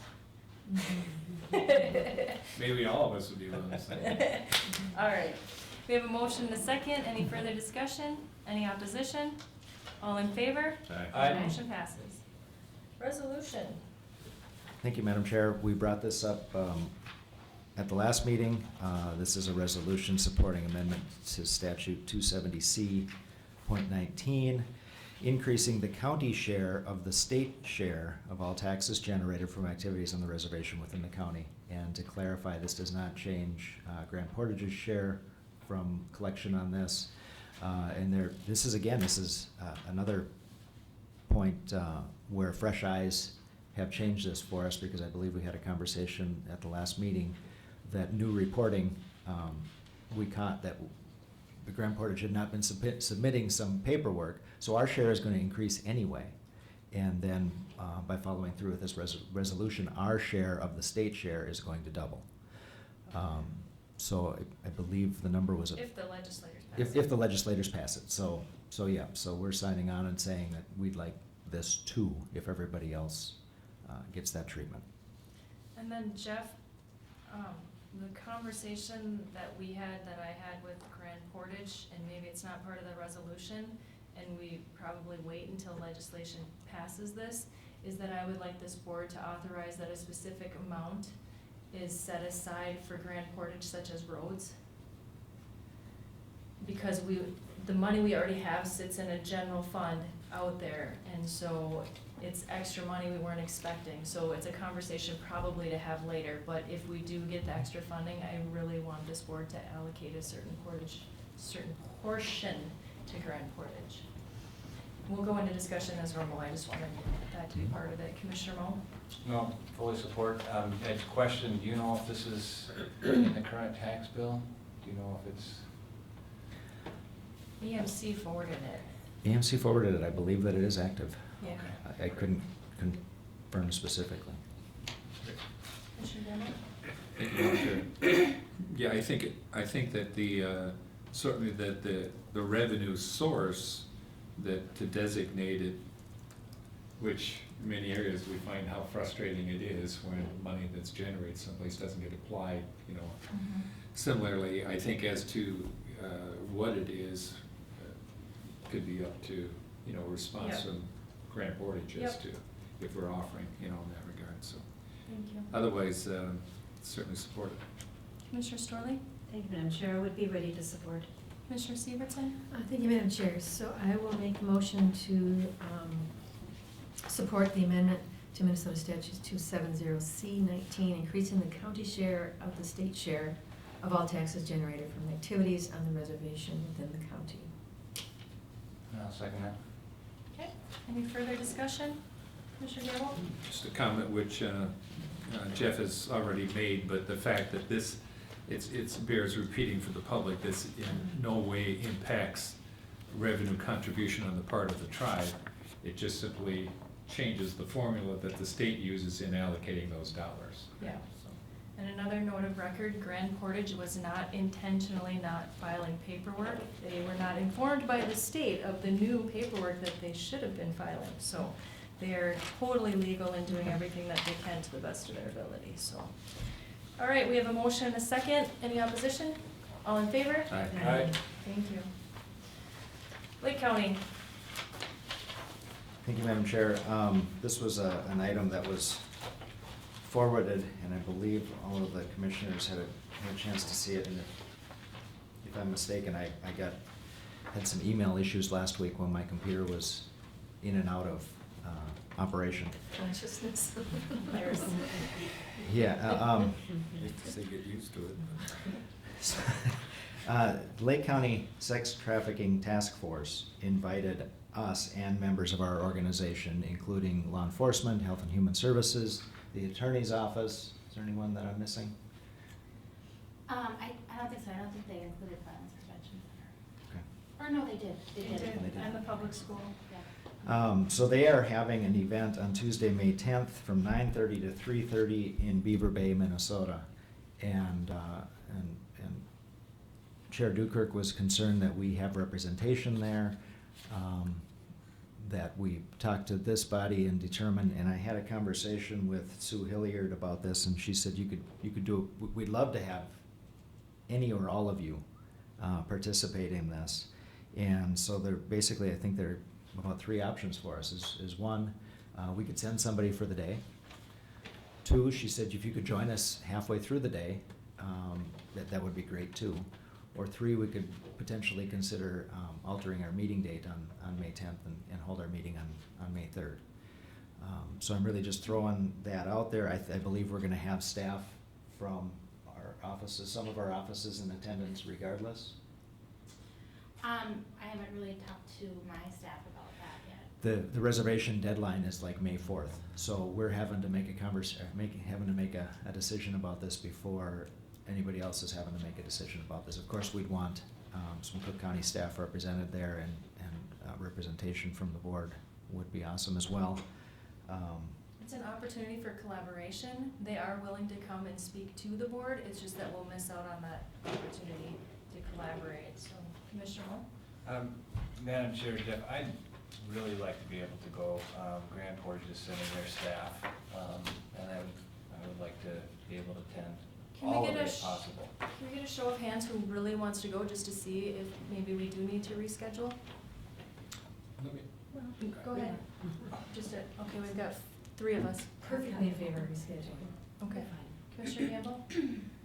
Yeah, I turned and I saw your hand up, because I think you've attended some of these, events. And been Almost involved. all of them. Yeah, I've been involved in them, so I would defer to your, recommendation to the board as a whole. Yeah, my first comment with Jeff was, let's have them come here. But then as I thought about it, it's great for them to come here, and they do come here frequently. My other thing was that this is a multitude of agencies coming together, and I'm afraid that we missed that opportunity because we all know about how well collaborating works. And I know that some of you were very interested in going and being a part of it, so I said, can we reschedule our meeting? And we've done it, we do it for AMC. So if the board's okay, Gary and I believe one other of us has a meeting in the morning of the first Tuesday. So if we schedule our commissioner meeting at 11 or 11:30, we could all still make our obligations and have a regular time for a board meeting if you're all willing to reschedule. And I think we need a motion for that. Commissioner Severson? So what are you recommending again? That we change the May 10th May meeting 3rd to to May 11. 3rd at like 11:30, so that everybody can make their obligations on the first Tuesday of the month and still hold a board meeting so that the staff doesn't have to wait until the middle of May. And I know I have a meeting at 1. Okay. But that should work. Okay, Commissioner They Moore? meet. Yeah, Madam Chair, I would make that motion. I would, and just Jeff, I would, we could do our best to schedule, just the required things on that first meeting in May so that Commissioner Severson can then be done. Yep. I think it'd be a great statement from this board that, of our commitment to the issue if we. So 11:30 a.m. on May 3rd. 11:30 a.m. on May 3rd, yep. I will second that. Any further discussion? Just Madam. comment that if, Go.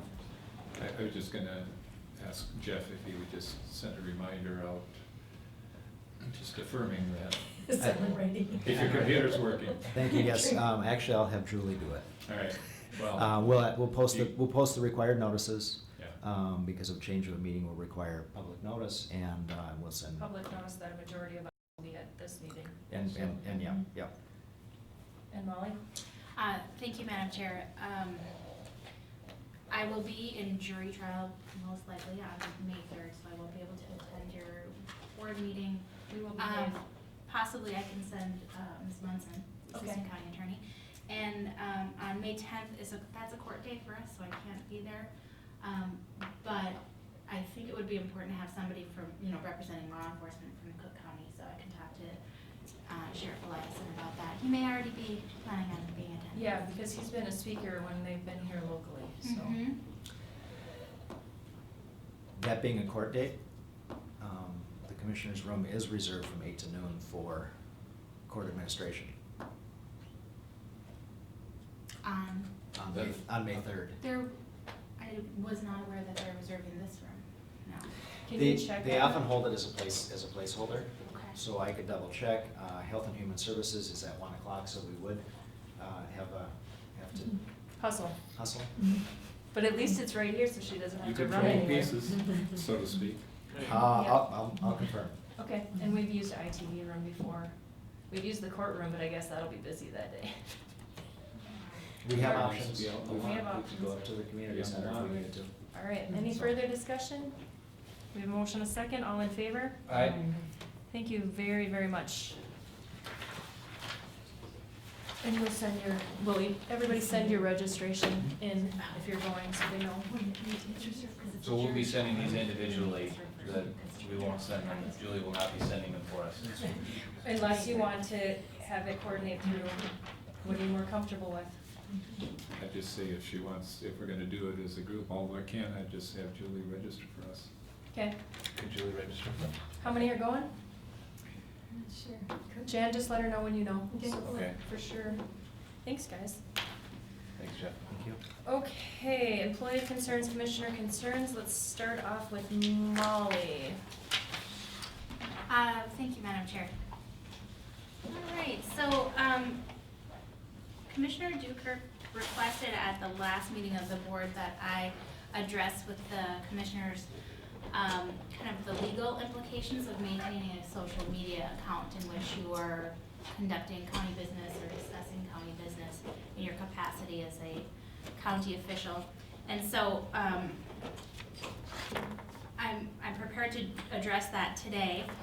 Legally, the most frequent and the most serious concern I would have with that scenario is that the communications on that social media site that you receive or create, even if somebody tags you in a post and it winds up on your wall, that under most circumstances that becomes government data, which we as a government entity are required to maintain and retain for a specific period of time, and then collect and disseminate if somebody were to make a public data request.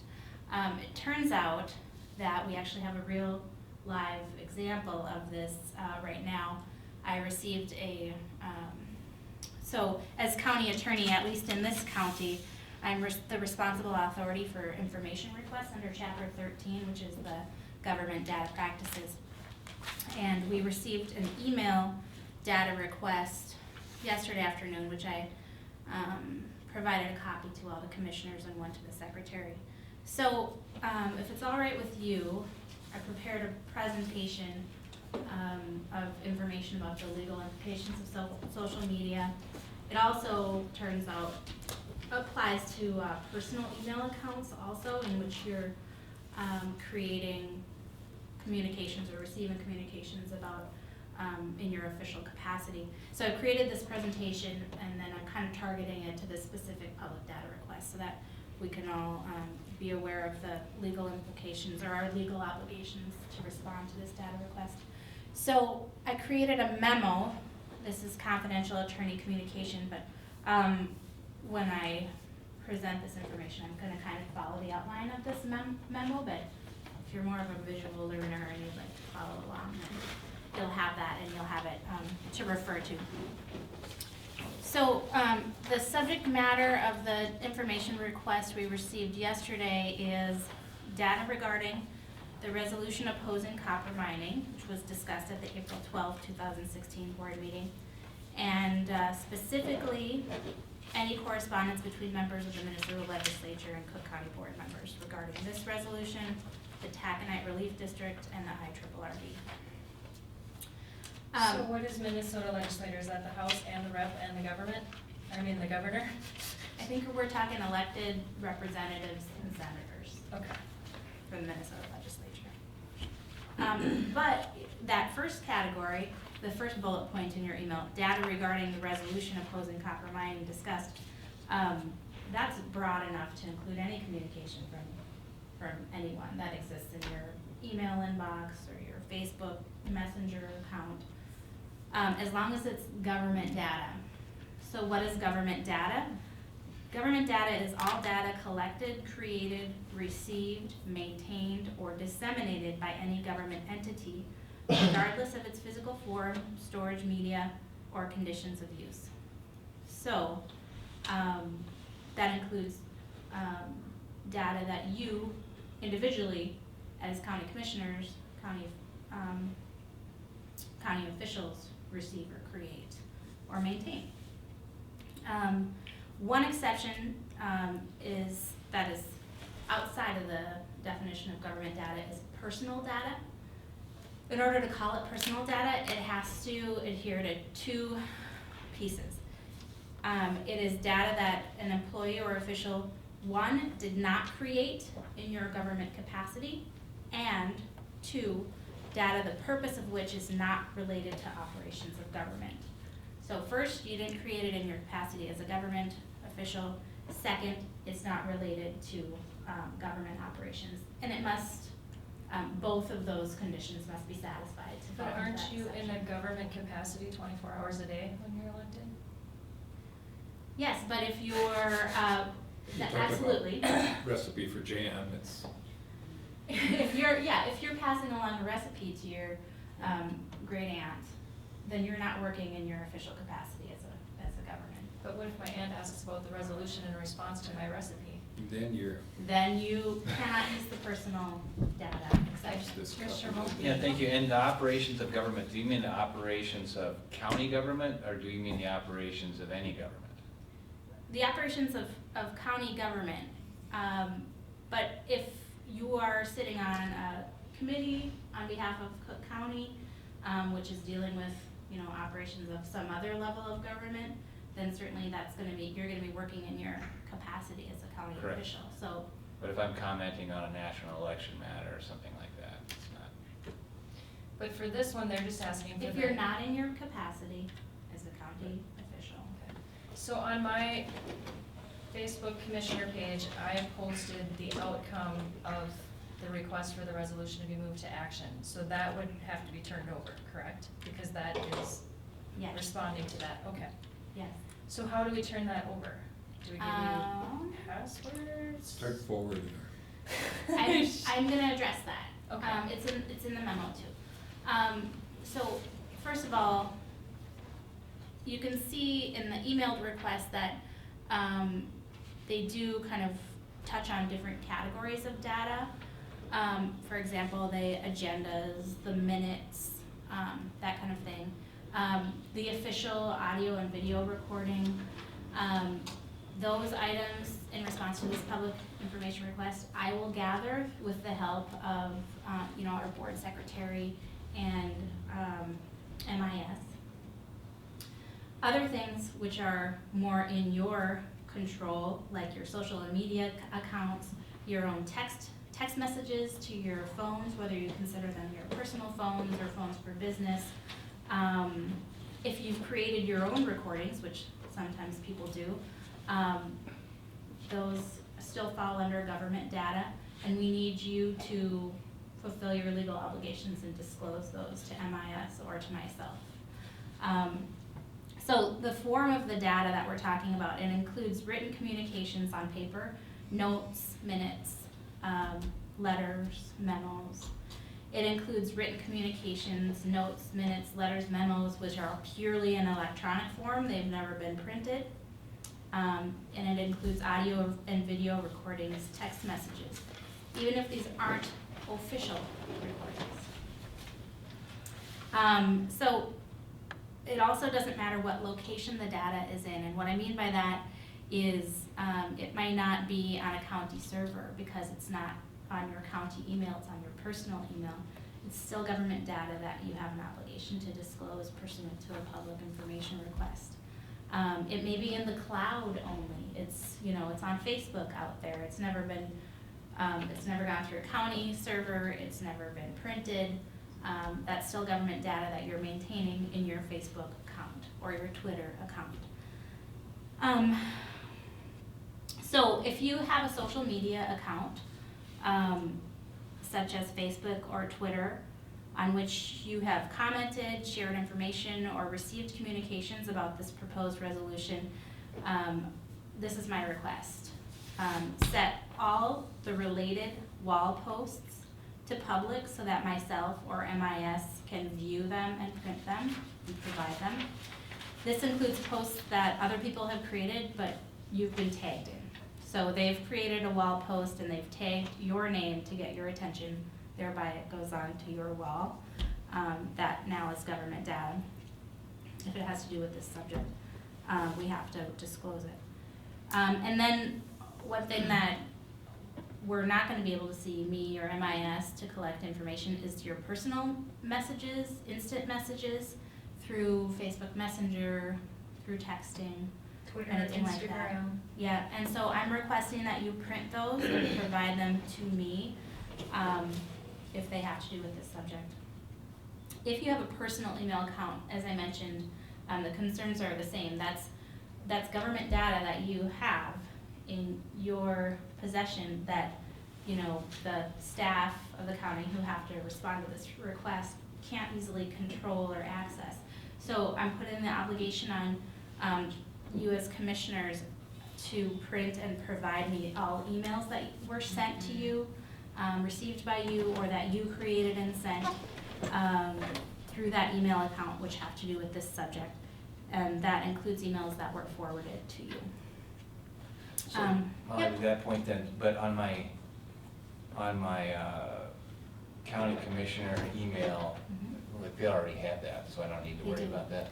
Yeah, what I've done is I've asked MIS through Kirk to use some search phrases to find all of the related emails that are in your county email within a certain time period. But I set the date, I had to define it some way by time period, and since the requester of this information is looking for stuff related to the April 12th, I just went back to April 6th, which is the day before the deadline to get something in the board packet, assuming that most communications would be in that time period. If you're aware of communications in your county email account that occurred prior to that, and for some it might be earlier than for others, then I'd ask you to notify MIS or myself so that they can broaden the search and reach further back. Or better yet, just print out those emails and provide them to MIS. Do not delete any of the data that has to do with this subject matter. If you have deleted data, please retrieve it from your deleted folder in your personal email box, or let MIS know that you need to search the deleted emails too. Now, I think I've described, in other scenarios I've described to you, there are exceptions to public data, that would be outside of this request. If you have questions about whether a communication or parts of a communication are personal data that could be redacted or not provided, please let me know. Please address that to me individually, and I can help you work through that and what your legal obligation would be. But Commissioner Gamble has a question. Yeah, thank you, Madam Chair. Molly, we've had other requests that have come, before the county on other issues. It might be beneficial for the board just to know when there's a request for public information, the nature of the who asking and how it usually is applied. And what I mean by that is, when somebody makes a request, usually the entity that is asking has a specific application that they want to apply. So how does the information that we provide in regard to this request or any other request, where does it go based on that request for what intended purpose? And what I mean by that is that if a public request says, well, we want, like we used to have meetings and they weren't videotaped. yeah, And so people then would have to make assumptions based upon reading minutes, which were not necessarily a recounting of everything that was said. We said, for transparency, let's have a video, and people then can therefore watch it. So it's available to whoever accesses that information.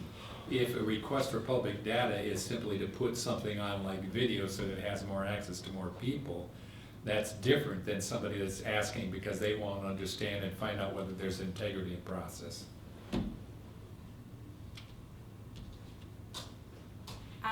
if I understand, so there are requests for better public access to open meetings and that kind of thing through video, and then there I are was using it requests as an for- example how information is going to a broad audience as opposed to in instances where we've had data requests by an individual. Oh, It's an individual requesting for an intent yeah, to understand yeah. how did you get where you're at or what's. Well, in my capacity as the responsible authority for information requests over the past few years, I've seen them come from all kinds of different people for different reasons. They come from the media. They can come from litigants in, some current court case, because in some ways, your requests for public information are broader than they can get through court-ordered discovery. So, yes, really, they come from all kinds of people and entities, private companies and public entities, for all sorts of different reasons. Does that answer your question? Yeah, I think it's just giving context as to, okay, so I'm gonna give you all this information, so where's it gonna go? Oh. And in cases where it's court findings or it's somebody that is wanting to develop a basis for, positioning or anything else, they can request that information. It's whatever their motivation is. But my point was to say that whenever there's a public request, it doesn't mean that it gets published like our minutes or legal notices right.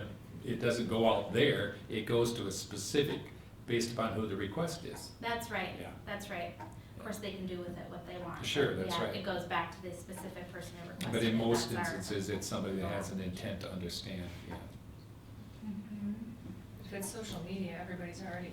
And it all goes back to, government, what we do should be transparent, and that's the sunshine laws, and, it all goes back to that intent, and it makes sense if you think about it in that context. So this would include emails that came to you that you didn't respond to? Yes. Anything that came to you in your personal text, email, Yeah, that's not part of the county machine? yep, Got it? it does. Which in the instance that we all get as an outside individual sending to us, not a fellow commissioner, will probably have replication of communications that are coming as a result of people that weighed in on the topic once they saw it was on the agenda, Yep, in this particular instance. So then a Facebook page, just because I'm not very good at this stuff, the Facebook page, if everything I have on there is public, then it's just, we still have to provide it, just because it can be publicly accessed. Right, but then doesn't I mean- believe I've done my part, like it's all public anyway. Oh, yeah, it Yeah. definitely should be. Yeah, right. I would advise that I do everything that on, anyway, yeah. yeah. And so I've made a bunch of requests of you in this memo. If you can comply with those requests by the end of this week, that'll help us timely respond.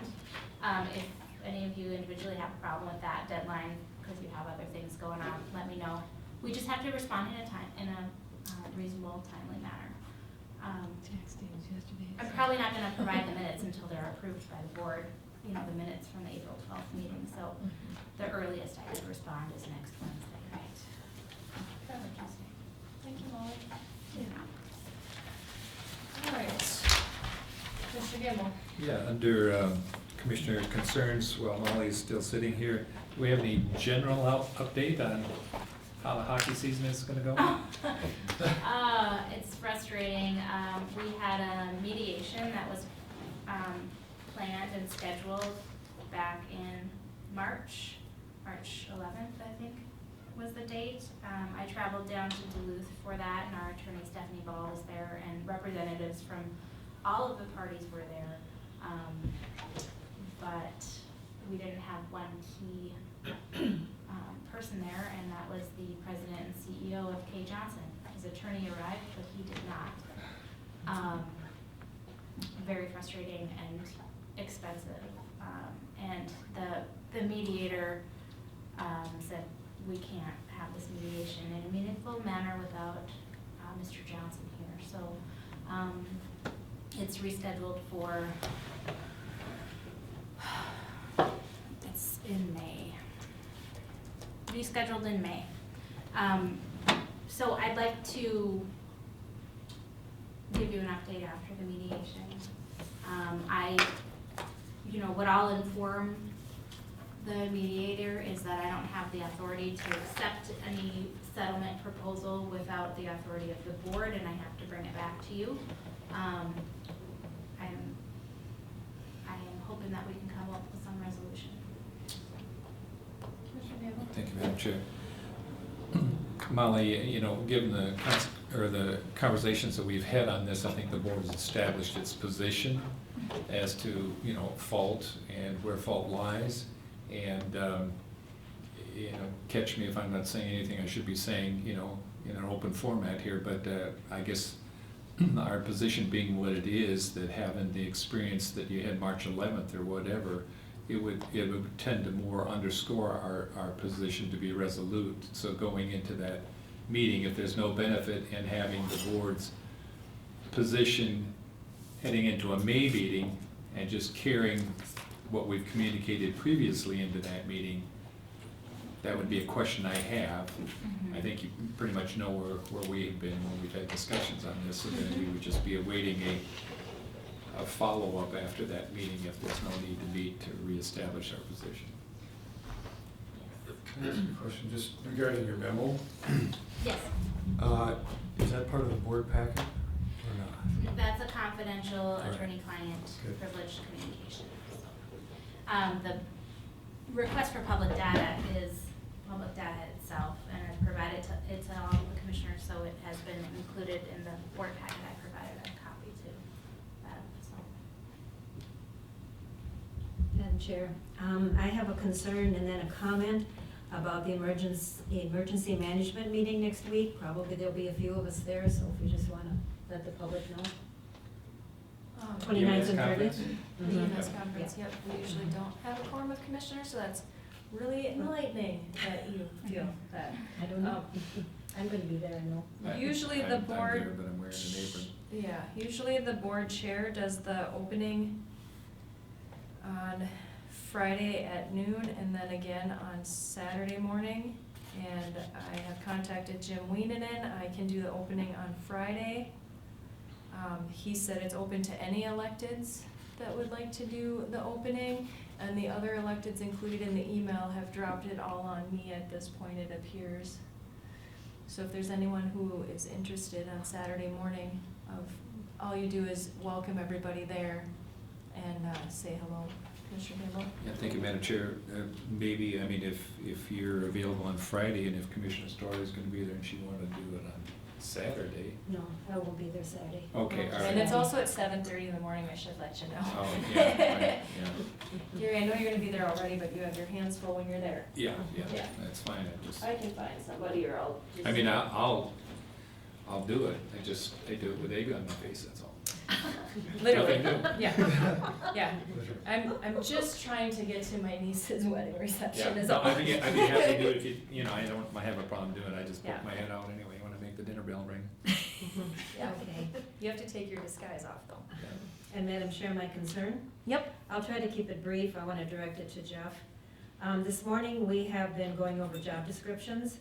And when I ran as a commissioner, I didn't have a job description. I knew that I was to represent my constituents and treat them in respectful ways as to what their opinions are of things.